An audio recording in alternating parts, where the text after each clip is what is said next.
আমাকে কবরে রাখা হবে। কবরে কতশো কত হাজার বছর থাকি, এটা তো ঠিক নাই।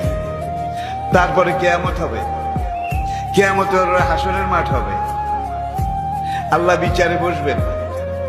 সেদিন বিচার হলে বোঝা যাবে আমি কি পাই আর কি না পাই। তাহলে হাসরের বিচারের পরে বোধহয় আপনার পাওয়া না পাওয়া শুরু হবে নাকি? কালা রাসূলুল্লাহ সাল্লাল্লাহু আলাইহি ওয়াসাল্লাম মান মাতা কামাত আলাইহি কিয়ামাতুন, যে লোকটা মরে যায় রুহটা বের হয়ে যাওয়ার সঙ্গে সঙ্গে তার কিয়ামত শুরু হয়ে যায়। যদি আপনি নামাজি হন, রোজাদার হন, ইমানদার হন, সাহেবে কোরআন হন, ইসলামের পক্ষের শক্তি হন, তাহলে আপনার রুহ যখন কবজ করার জন্য আজরাইল এসে দাঁড়াবে, তখন আল্লাহ রাব্বুল আলামিন জান্নাতের একদল রহমতের ফেরেশতা পাঠাই দেবেন।